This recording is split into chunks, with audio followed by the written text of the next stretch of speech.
الحمد لله نحمده ونستعينه ونستغفره ونؤمن به ونتوكل عليه ونعوذ بالله من شرور أنفسنا ومن سيئات أعمالنا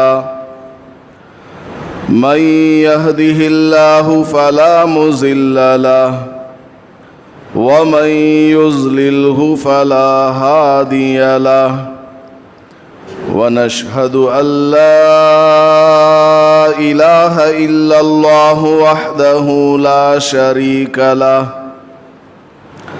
ونشهد أن سيدنا ومولانا محمدًا عبده ورسوله صلى الله عليه وعلى آله وأصحابه وبارك وسلم أما بعد فأعوذ بالله من الشيطان الرجيم بسم الله الرحمن الرحيم يا أيها الذين آمنوا كتب عليكم الصيام كما كتب على الذين من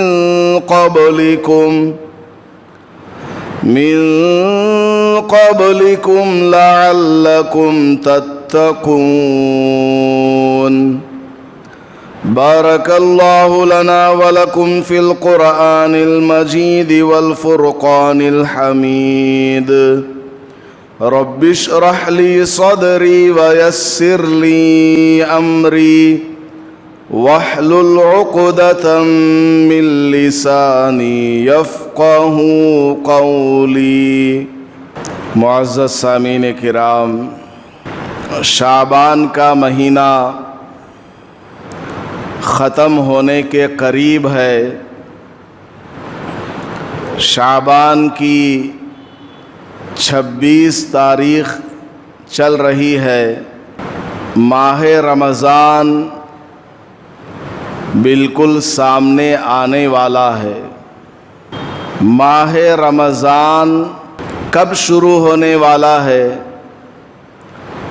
اس سلسلے میں بہت ساری غلط فہمیاں ہمارے درمیان ہوتی ہیں. لوگ کیلنڈروں پر بھروسہ کر لیتے ہیں کہ کیلنڈر میں جو تاریخ لکھی ہوگی وہی اٹل فیصلہ ہے اور اسی تاریخ میں ماہ رمضان شروع ہونے والا ہے. حالانکہ میرے اور آپ کے آقا امام الانبیاء محمود کبریا احمد مجتبی محمد مصطفیٰ صلی اللہ علیہ وسلم نے ہمیں یہ تعلیم دی ہے، صوموا لرؤیتہ، کہ چاند کو دیکھ کر روزہ شروع کیا کرو. وَافْطِرُوا لِرُؤْيَتِهِ، اور چاند کو دیکھ کر روزہ یعنی ماہ رمضان ختم کیا کرو اور اگلے دن عید منایا کرو. تو چاند کا نظر آنا یہ اصل ہے. کیلنڈر میں اندازے کے اعتبار سے لکھا رہتا ہے کہ ممکن ہے کہ فلاں تاریخ کو رمضان کی پہلی ہو اور ممکن ہے کہ فلاں تاریخ کو عید ہونے والی ہو، لیکن اصل چاند کا دیکھنا ہے. اور دوسرے ملک کے چاند کا ہمارے یہاں اعتبار نہیں ہوتا ہے. اس کا ایک ضابطہ علماء کرام نے، مفتیان اعظام نے بیان فرمایا ہے کہ کسی دوسرے ملک کے چاند کو اور اس کی تاریخ کو مان لینے سے اسلامی مہینہ اگر 29 دن سے کم ہو جاتا ہے یا 30 دن سے زیادہ ہو جاتا ہے تو پھر اس ملک کے چاند کا اس ملک کے اندر اعتبار نہیں کیا جاتا۔ مثال کے طور پر سعودی عرب کا چاند ہم مان لیں کہ وہاں فلاں تاریخ کو چاند نظر آ گیا ہے اور ہمیں اگلے دن روزہ رکھنا ہے، تو ہمیں دیکھنا پڑے گا کہ شعبان کے ہمارے یہاں کتنے دن گزرے ہیں۔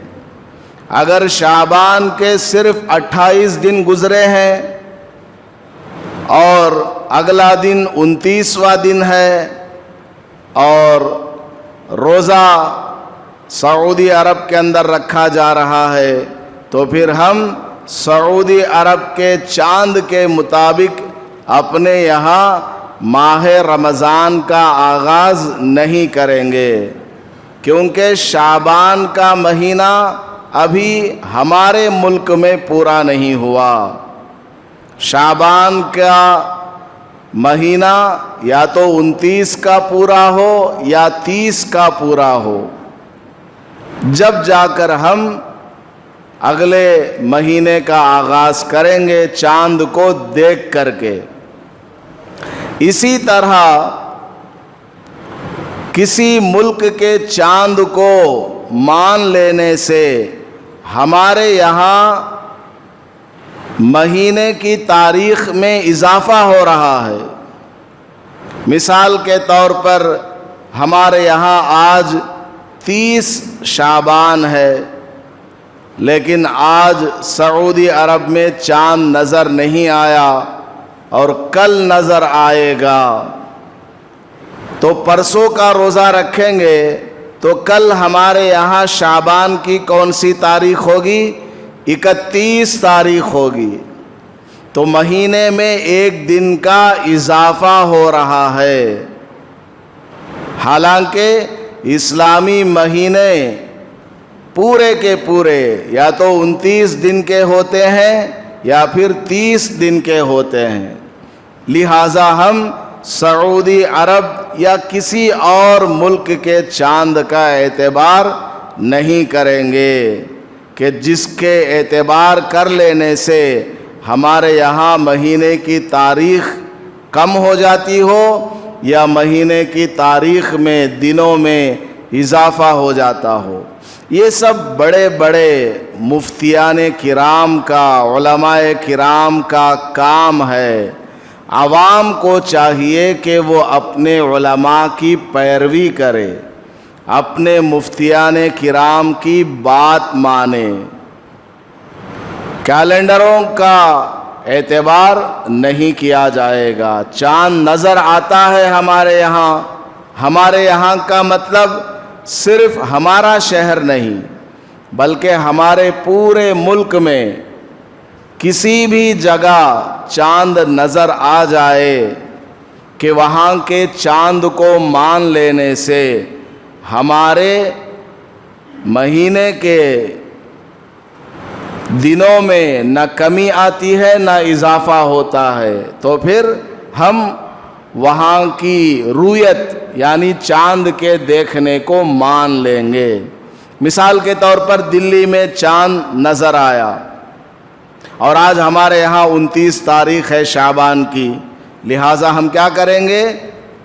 اگلے دن کا روزہ رکھیں گے، کیونکہ ہمارے 29 دن پورے ہو رہے ہیں اور ہمارے یہاں چاند نظر نہیں آیا بادل ہونے کی وجہ سے، یا ہمارے یہاں چاند نظر آیا اور دلی میں بارش کی وجہ سے چاند نظر نہیں آیا اور دلی میں 29 شعبان چل رہا ہے، تو پھر دلی والے ہمارے یہاں کی رؤیت یعنی چاند کے دیکھنے کا اعتبار کریں گے اور وہ لوگ روزہ رکھیں گے اگلے دن کا۔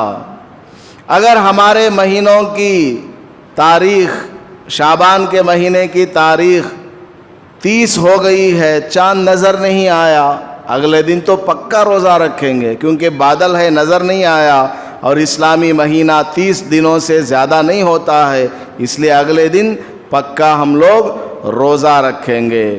تو خلاصہ کلام یہ ہے، ایسے معاملات میں افواہوں کا شکار نہیں ہونا چاہیے۔ ادھر کے ادھر کے نیوز، گرین لینڈ میں چاند نظر آیا، جرمنی میں چاند نظر آ گیا، انگلینڈ میں نظر آ گیا، لوگ آ کر کے سناتے رہتے ہیں امام صاحب کو، مولانا صاحب کو، اور بعض جگہ مساجد کے ائمہ صرف حافظ ہوتے ہیں یا پھر معمولی سے عالم دین ہوتے ہیں یا پکے عالم ہوتے ہیں، لیکن ان پر زور ڈالا جاتا ہے، خاص کر گاؤں دیہات کے اندر جہاں 1-2 مسجد ہوتی ہے اور ان کا بڑے شہروں سے رابطہ نہیں ہوتا، تو ویسی جگہ زور ڈالا جاتا ہے، چاند نظر آ گیا ہے سعودی میں، اعلان کرو کہ کل سے یہاں روزہ رکھنا ہے۔ نہیں، یہ بالکل غلط ہے۔ صحیح طریقہ وہی ہے جو میں نے شروع میں تفصیل کے ساتھ آپ کو بتا دیا ہے۔ بہرحال یہ ایسی باتیں ہیں عموماً آپ لوگ نہیں سنتے ہیں، اس لیے میں نے آپ کو سنا دیا ہے، بار بار ان کو بیان کرنے کی ضرورت بھی نہیں ہے۔ ہمیں اپنے بڑوں کی پیروی کرنا ہے، علماء کرام کی پیروی کرنا ہے۔ بہرحال ماہ رمضان بالکل قریب آ رہا ہے۔ ماہ رمضان کے شروع ہونے سے پہلے شعبان کے اواخر میں حضرت سلمان فارسی رضی اللہ تعالیٰ عنہ بیان فرماتے ہیں کہ نبی پاک صلی اللہ علیہ وسلم نے ماہ رمضان کے فضائل پر مشتمل ایک عمدہ اور عظیم خطبہ پیش فرمایا۔ آپ نے خطبہ دیا، بیان کیا صحابہ کے سامنے کہ ماہ رمضان تمہارے سامنے سایہ فگن ہے، رمضان کا مہینہ آ رہا ہے، اور یہ مہینہ کیسا ہے؟ شہر عظیم، بڑی عظمت والا یہ مہینہ ہے۔ کیوں عظمت والا مہینہ ہے؟ اس لیے کہ اس مہینے میں قرآن کریم کا نزول ہوا ہے۔ شہر رمضان الذی انزل فیہ القرآن، اللہ پاک نے قرآن کریم میں بیان فرمایا ہے کہ ماہ رمضان وہ مہینہ ہے جس میں اللہ کا کلام نازل ہوا ہے۔ قرآن کریم کے نازل ہونے کی وجہ سے ماہ رمضان کی عظمت میں اضافہ ہو گیا۔ ماہ رمضان کی عظمت کے اندر اضافہ ہونے کی وجہ کیا ہے؟ قرآن کریم کا نزول ہے۔ قرآن کریم عظمت والی کتاب ہے، لہٰذا جس مہینے میں اس کا نزول ہوا وہ بھی باعث عظمت ہے، برکت ہے۔ ہمارا یہ پورا محلہ ہے اندرا نگر، باہر سڑک اس کی کوئی خاص عظمت نہیں ہے، میرا گھر کوئی خاص عظمت والا نہیں، آپ کا گھر کوئی خاص عظمت والا نہیں ہے، لیکن مکہ مسجد یہ جو جگہ ہے بڑی عظمت والی ہے۔ کیوں؟ کیونکہ یہاں پر اذان کہی جاتی ہے، نماز پڑھی جاتی ہے، قرآن کریم کی تلاوت کی جاتی ہے، اللہ اور اس کے رسول صلی اللہ علیہ وسلم کے فرامین کو یہاں پر بیان کیا جاتا ہے، اللہ کی عبادت کی جاتی ہے، اور تمام محلے والوں کی ہدایت کے لیے دعائیں مانگی جاتی ہے۔ تمام خیر کے کاموں کا ابتدا اور اس کا آغاز یہاں سے ہوتا ہے۔ تو یہ جو جگہ ہے محلے کی دیگر جگہوں پر فضیلت رکھنے والی ہے۔ اسی طرح سال کے 12 مہینے ہیں، محرم ہے، رجب ہے، شعبان ہے، ربیع الاول ہے، تمام مہینوں میں ماہ رمضان کو فضیلت کس لیے ہے؟ اس لیے کہ اللہ پاک نے اس میں قرآن کریم کو نازل فرمایا ہے۔ آپ لوگ اپنے گھر کا افتتاح کرتے ہیں، مکان کی اوپننگ سیریمنی رکھتے ہیں، تو کیا کرتے ہیں؟ آ کر کے حضرت سے پوچھتے ہیں، حضرت ہمارے گھر کا اوپننگ ہے، کون سے دن کرنا ہے؟ میں بولتا ہوں منگل کے دن کرو، ہفتے کے دن کرو۔ تو سننے والا فوراً بولتا، کیا حضرت ہمارا گھر کنگال ہو جانا کو بولتے ہیں کیسا؟ کوئی دن نحوست والا نہیں ہے، کوئی دن ایسا نہیں ہے جس کے اندر کوئی نیا کام کرنے سے اس میں ناکامی ہوتی ہو۔ تو پہلے میں سامنے والے کا عقیدہ درست کرتا ہوں کہ ہفتے میں کوئی بھی دن نحوست والا، بے برکتی والا نہیں ہے۔ البتہ فضیلت والے دن کچھ ہیں۔ یہ جمعہ کا دن فضیلت والا دن ہے، جمعرات کا دن بھی فضیلت والا دن ہے، اور اسی طرح پیر کا دن بھی اچھا ہے، اور چہارشنبے کا دن بھی اچھا ہے۔ آپ کا کام جس دن مکمل ہو رہا ہو، اس کے بعد جو دن سامنے پڑ رہا ہو اس میں کر لو، یا آپ اپنے دوست اور رشتہ دار کو بلا کر کے گھر کے اوپننگ کے موقع پر دعوت کھلانا چاہتے ہیں، اور آپ کے رشتہ دار سب نوکری والے ہیں، چھٹی نہیں ملتی ہے، اس لیے آپ اتوار کے دن رکھنا چاہتے ہیں، ٹھیک ہے، بہت اچھا ہے۔ اتوار کے دن آپ اپنے گھر والوں کو وہ کیا دعوت بولتے ہیں، ٹھنڈک، گھر کی ٹھنڈک ہے، آلریڈی وہ ٹھنڈا ہے نیا گھر، اور اس میں ٹھنڈک، لوگ بولتے ہیں بہرحال جو بھی نام ہو، تو کوئی حرج کی بات نہیں ہے، اتوار کو بھی رکھ سکتے ہیں۔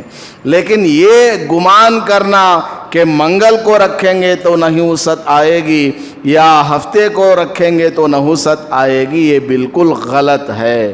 اور اسی طرح گھر کے اوپننگ میں جو ضروری سمجھا جاتا ہے، صبح ہی 4 بجے اندھارے میں جا کو دودھ ابالنا ہے، یا کالے بکری کو کاٹ کر کے خون ڈالنا، یہ سب بیکار کے کام ہے، اس کو نہیں کرنا۔ بات آ گئی تو میں نے کہہ دیا۔ تو میں یہ عرض کر رہا تھا، ہم لوگ جب کوئی اچھا کام، نیا کام کرنا چاہتے ہیں تو ہفتے میں سے جو زیادہ فضیلت والا ہو اس کو ہم لیتے ہیں۔ تو اللہ تبارک و تعالی اپنے عظیم کلام کو نازل کرنا چاہ رہا تھا، تو اللہ تعالیٰ نے کیا کیا؟ ماہ رمضان کا انتخاب فرمایا۔ مطلب یہ ہرگز نہیں کہ دیگر مہینوں میں کوئی نحوست ہے، ایسی بات نہیں ہے۔ اللہ پاک نے اپنی مرضی سے ماہ رمضان کا انتخاب فرمایا، اس کو چنا ہے، اور اس میں قرآن کریم کو نازل فرمایا ہے، اس لیے اس مہینے کی کوئی خاص فضیلت ہے۔ ایک تو اللہ کا انتخاب، اللہ کا چننا، یہ بیان کرتا ہے کہ ماہ رمضان فضیلت والا ہے، اور اللہ نے اس مہینے کو منتخب کرنے کے بعد اس میں قرآن کریم کو نازل فرمایا ہے، مزید ماہ رمضان کے اندر فضیلت میں اضافہ ہو گیا۔ حتیٰ کہ تاریخ کی کتابوں میں اور روایات کو سامنے رکھتے ہوئے علماء کرام نے یہ بات بیان فرمائی ہے کہ اللہ پاک نے حضرت موسیٰ علیہ السلام کو جو تورات عطا فرمائی ہے وہ بھی ماہ رمضان میں ہے، اور حضرت عیسیٰ علیہ السلام کو جو انجیل اللہ نے دیا ہے وہ بھی ماہ رمضان میں ہے، اور اسی طرح زبور ہے، اور حضرت ابراہیم علیہ السلام کے صحیفے، حضرت شیس علیہ السلام کے صحیفے، غرضے کے آسمانی کتابوں کا نزول اسی بابرکت مہینے میں ہوا ہے۔ تو ہمیں اس مہینے کو عظمت کی نگاہوں سے دیکھنا چاہیے کہ یہ وہ مہینہ ہے جس کے اندر اللہ پاک نے قرآن کریم کو نازل فرمایا ہے اور دیگر آسمانی کتابوں کو نازل فرمایا ہے۔ اور یہ مہینہ کیسا؟ شہر مبارک برکت والا یہ مہینہ ہے۔ قرآن کریم کا اس میں نزول ہوا۔ قرآن جس گھر میں پڑھا جائے اس گھر کے اندر برکت ہے، قرآن جس جگہ پڑھا جائے اس جگہ میں برکت ہے، قرآن جس کے سینے میں ہو اس کا سینہ برکت والا ہے۔ جس قدر قرآن کا حصہ سینے میں ہوگا اس قدر زیادہ برکت اس سینے میں ہے، اس انسان کے اندر ہے، اور جتنا زیادہ اس پر عمل کرنے والا ہوگا اتنا زیادہ اس بندے کے اندر برکت ہے۔ سمجھ میں آ رہی بات؟ تو یہ مہینہ کیا ہے؟ قرآن کریم کے نازل ہونے کا مہینہ ہے۔ تو یہ مہینہ پورا کا پورا برکتوں والا ہے، پورا کا پورا مہینہ اول سے لے کر اخیر تک برکت والا یہ مہینہ ہے۔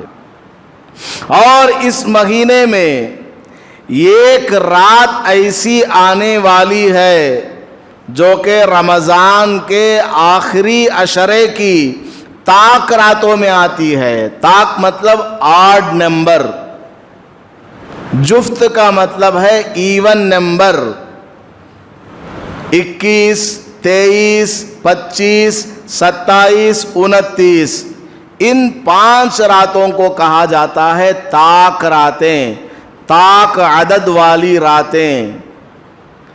ان 5 راتوں میں سے کوئی ایک رات اللہ نے چھپا کر کے رکھا ہے، وہ رات ایسی ہے خیر من الف شہر، جو 1000 مہینوں سے بھی زیادہ بڑھ کر ہے۔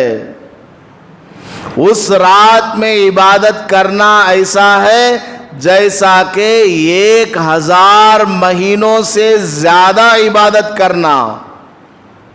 اس رات میں قرآن کریم کا پڑھنا ایسا ہے جیسا کہ 1000 مہینوں سے زیادہ قرآن کریم پڑھنا ہے۔ بڑی فضیلت والی وہ رات ہے۔